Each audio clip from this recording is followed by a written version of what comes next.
এই যুবক, যদি তোমরা নামাজি হইতা, যদি তোমরা ফজরের নামাজ পড়তা, যদি তোমরা আল্লাহর কোরআন পড়তা, যদি তোমরা কাফের বেঈমানদের মতো চুল না রেখে চারদিক দিয়া সমান চুল রাখতা, কসম আল্লাহর, যদি দিবা নিশি ফালতু মোবাইল না টিপতা, আল্লাহর কসম তোমাদের যুবকদের ভয়ে গোটা পৃথিবীর বেঈমান কাঁপত। আজ হেরে গেছি যুবক তোমাদের কারণে, আজ হেরে গেছি আমরা, আজ পারছি না আমরা তোমাদের কারণে, তোমাদেরকে বুঝাইতে পারছি না। তোমরা সেজদাকে পছন্দ করো না, তোমরা 5 ওয়াক্ত নামাজকে পছন্দ করো না। আমার ছেলেরা, তোমরা সারাক্ষণ মোবাইলে উলঙ্গ ছবি, নাচ গান, সারা রাত জিনা ব্যভিচারের দৃশ্য দেখেই মজা পাচ্ছ। রাস্তার মেয়ে তোমাদের কারণে নিরাপদ না। মানুষের বোন, মানুষের কন্যা, মানুষের বিবি, কেউ তোমাদের টিটকারির সামনে, তোমাদের রাক্ষসের মতো চেয়ে থাকার সামনে নিরাপদ না। আজ মুসলমান ভাইয়ের কারণে মুসলমান বোন হাঁটতে পারে না, মুসলমানের ভাইয়ের কারণে মুসলমানের মা হাঁটতে পারে না, মুসলমানের স্ত্রী হাঁটতে পারে না। দুই পাশ দিয়া রাস্তায় রাক্ষসের মতো, জানোয়ারের মতো বড় বড় চোখ নিয়া তাকাইয়া উপভোগ করে। এত অসভ্য, এত নোংরা হলে এই মানুষগুলোকে কেমনে বাতিল ভয় পাবে? আমাদেরকে ভয় পারে না। এই কারণে আমরা যদি সেজদাওয়ালা হইতাম, কসম আল্লাহর, আল্লাহর কসম, সারা পৃথিবীর বেঈমান আমাদের ভয়ে কাঁপত। একটা উদাহরণ দেই, মিশর বিজয়ের সময় রাসূলুল্লাহ সাল্লাল্লাহু আলাইহি সাল্লামের একজন সাহাবীর নাম ছিল সাইয়্যিদুনা আমর ইবনুল আস রাদিয়াল্লাহু তাআলা আনহু। ইসলামের ইতিহাসের একজন বিখ্যাত সাহাবী নবীজির, এবং বহু অঞ্চল বিজয় করছিলেন তিনি। তো একবার উনি এক যুদ্ধের রওনা দিচ্ছিলেন, তখন খ্রিস্টানরা কৌশল করে একটা বড় বাজার এলাকা দিয়া ওই অঞ্চলে যাইতে হবে যুদ্ধের ময়দানে। তো খ্রিস্টানরা তাদের সুন্দরী রূপসী নারী মেয়েদেরকে সাজায়া গুজায়া এই রাস্তার দুই পাশে দাঁড় করাইছে। সরাসরি আমরা কিতাবে, আরবি কিতাবে পড়ছি। দুই পাশে দাঁড় করাইছে, দুই পাশে দাঁড় করাইয়া বলছে, তোরা যেই পুরুষটাই মুসলমান তোদের দিকে তাকাবে, তোরা তোদের রূপ দিয়া যেভাবেই পারো তারে টাইনে এক সাইড কইরা তার সাথে যেভাবে হোক অপকর্ম, জিনা, ব্যভিচারে লিপ্ত করায় দিবা, তাইলে মুসলমানের শক্তি দুর্বল হয়ে যাবে। মুসলমানের সেনাপতি আমর ইবনুল আস রাদিয়াল্লাহু তাআলা আনহুর কানে এই কথাটা পৌঁছে, গুপ্তচর আইসা বলছে যে খ্রিস্টানরা কৌশল হিসাবে দুই পাশে তাদের নারীদেরকে, মেয়েদেরকে সাজায়া গুজায়া দাঁড় করায় রাখছে।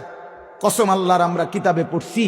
আহা, রাসূলুল্লাহর এই সাহাবী সেনাপতি ওই বাজার আসবার আগে আগেই সাহাবায়ে কেরাম সেনাবাহিনীর উদ্দেশ্যে একটা শুধু আয়াত কোরআনের বলছে, কুল্লিল মুমিনিনা ইয়াগুদ্দু মিন আবসারিহিম, হে মুমিনরা সবাই চোখ নিচের দিকে নামিয়ে রাখো। এই আয়াতটা পড়ছে, এরপরে বলছে চলো আবার রওনা দাও।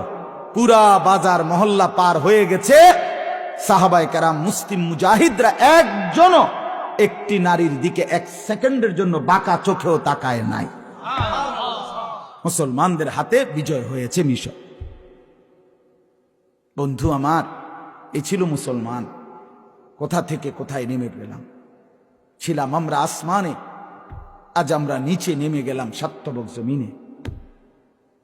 আজ আমাদের জিল্লতি, আজ আমাদের লাঞ্ছনা, আজ আমাদের দুর্বলতা, ব্যর্থতা। 92 থেকে 97 লাখ ইহুদি মাত্র ইসরায়েলে, 1 কোটি না, 1 কোটির চাইতে কম ইসরায়েলের ইহুদি। তারা আমাদের 180 কোটি মুসলমানকে বৃদ্ধাঙ্গুলি দেখাচ্ছে। 57টি মুসলিম রাষ্ট্রের মুসলমানকে বৃদ্ধাঙ্গুলি দেখাচ্ছে। আমাদের দুর্বলতা কি পরিমাণ, আমাদের ব্যর্থতা কি পরিমাণ, আমাদের লাঞ্ছনা কি পরিমাণ। কোন দিন সমাধান হয় কে জানে।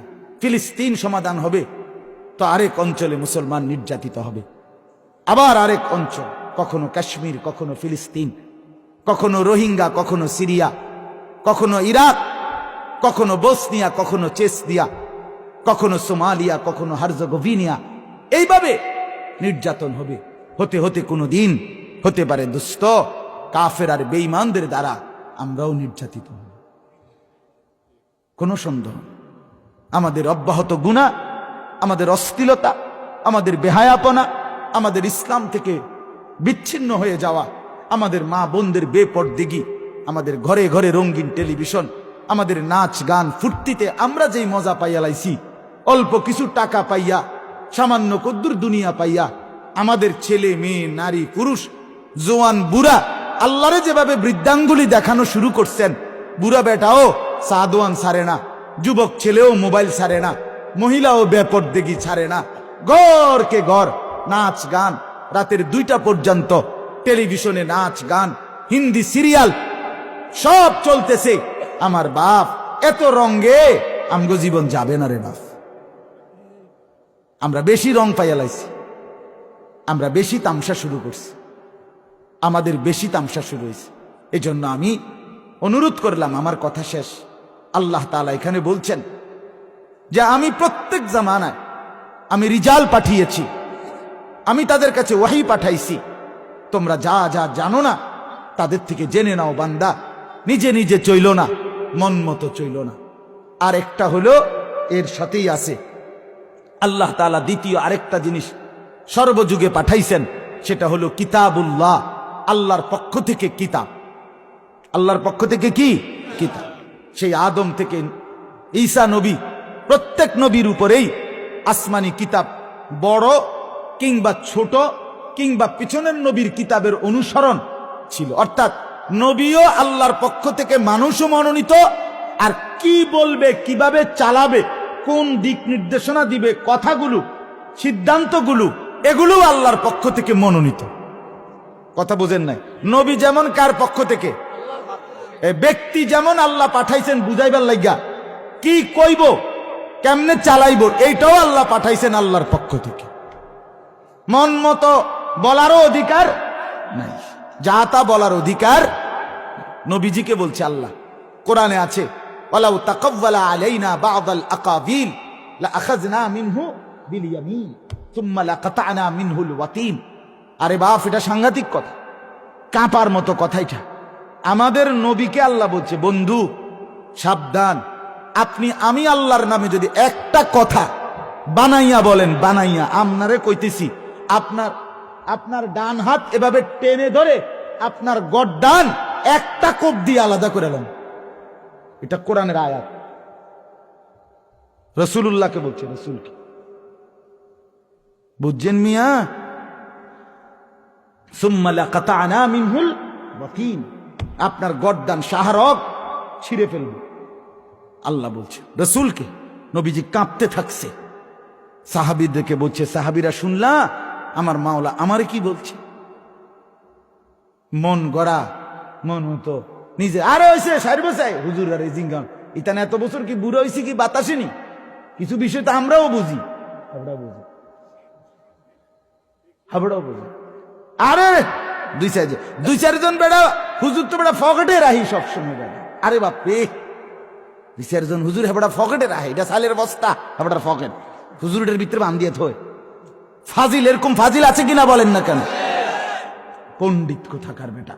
আল্লাহ তাআলা নিষেধ করছেন, একটা শব্দ নিজের থেকে বলবেন, একটা শব্দ। রাসূলের জন্য অনুমতি নাই, আপনার আমার লাগে অনুমতি আছে কোনো? আল্লাহ আমাদেরকে বুঝ দান করে, আল্লাহ আমাদেরকে বুঝ দান করে।